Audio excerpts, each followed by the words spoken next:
Hey, welcome back. In this video, we're continuing our Punisher War Machine build, and today I'm going to do the hands. So these things right here, normally I'd be wearing a bodysuit under it, so you're not going to see skin underneath it. But the finger plates are movable.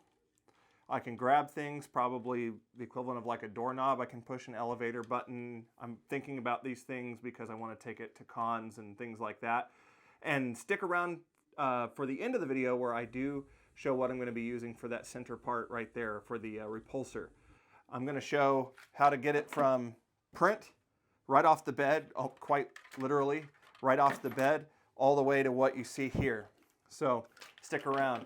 And I do want to say right from the beginning, this is a shout out to Frankly Built. He has paved the way for this kind of a build. I got a lot of the knowledge from him. So Frank, if you see this, thank you so much. All right, let's get to work. I started moving the support material off of the prints by using brute force while wearing gloves and also some rounded nose pliers. This combination makes it pretty easy while removing the support material. But please wear gloves. I have gotten cuts, I've gotten splinters removing this stuff. It gets really gnarly right off the bed, so please be careful when removing support material. I then grabbed my soldering iron, I cranked it up to about 600 to 800 degrees and started running it on the seams of these prints. What this does is fuse it together while also creating a channel that I can put 5-minute epoxy in later. You will see that. But please be careful when using a soldering iron. These are really hot. It can melt through the wire if you leave it out. It can melt and start fires. It's just very, very dangerous. So be careful when it's that hot. But it's great for when you need to use precision like this. I got it to melt the fingertips where the fingers go right there, I guess where the knuckles are. And it worked really great. Something to hold it before I could get the epoxy in there. What I'm using to actually mix the epoxy here is a little screwdriver, one that you would see. It's like a jeweler's screwdriver, something you'd use to work on glasses, something like that. Make sure you put a nice liberal amount over the seams.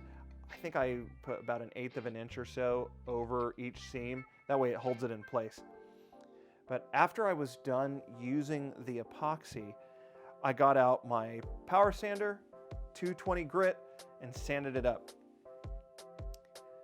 And it's easier to sand when it's all together like this. But you'll notice I can't get my hand in there. It's too small. And this is one of the things that I learned from Frankly Built. What he did was actually cut a groove in the hand. And that's what I'm gonna do too. I opted for this 1/16 of an inch cutoff wheel that you can put in a Dremel, or I was using a jeweler's flex shaft tool to cut a curved groove into the hand. And after the groove is cut, you can follow up with some 100 grit sandpaper or a coarse sanding drum in a Dremel tool as well.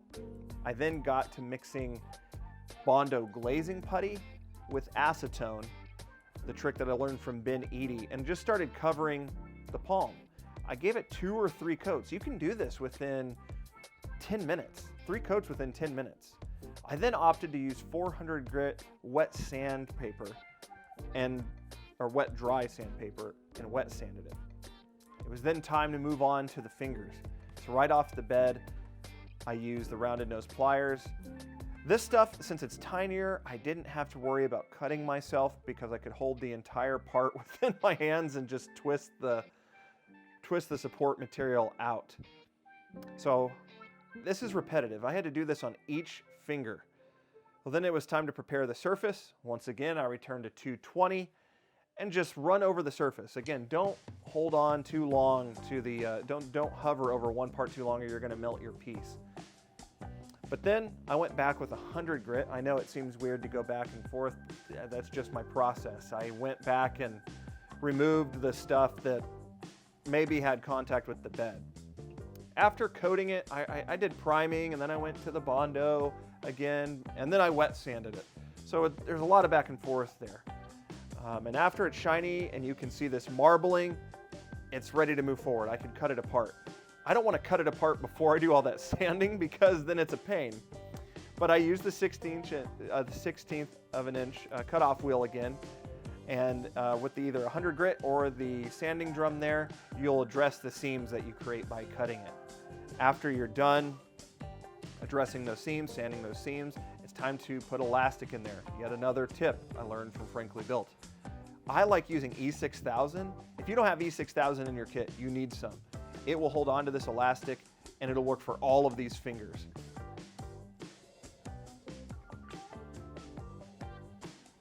Make sure to put a good amount of glue in each fingertip. One tip that I have added here is using Bob Smith Industries Instaset and MaxiCure. You'll see that right here. Those are the two bottles that I'm using there. This just helps it set because E6000 can take half an hour to set. This would do it instantly, then the elastic won't move on you.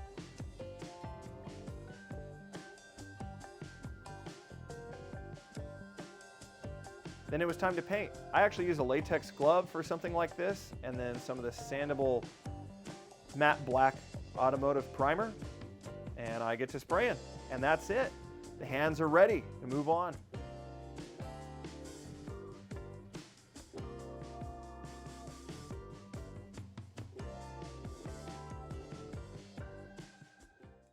Hey, and there we go. We have the hands now. Both are printed, they're ready for battle damage and paint. When we get to that point, they have the elastic in it, they're fully wearable. But they don't have the repulsor cover. What I'm using for that is this clear resin that I 3D printed on my resin printer. You could use a little piece of plexiglass if you wanted to cut a circle and sand it and everything like that. This comes shaped and ready to go. All I have to do is wet sand this. I like wet sanding it up to 2,000 or 3,000 grit when it's translucent and then covering it with a clear coat. You'll see this in the repulsor slot right before we put lights in and everything else like that. But that's it for this video. If you want to stay up to date on this build, please click subscribe and let me know what you think in the comments below. All right, see you later.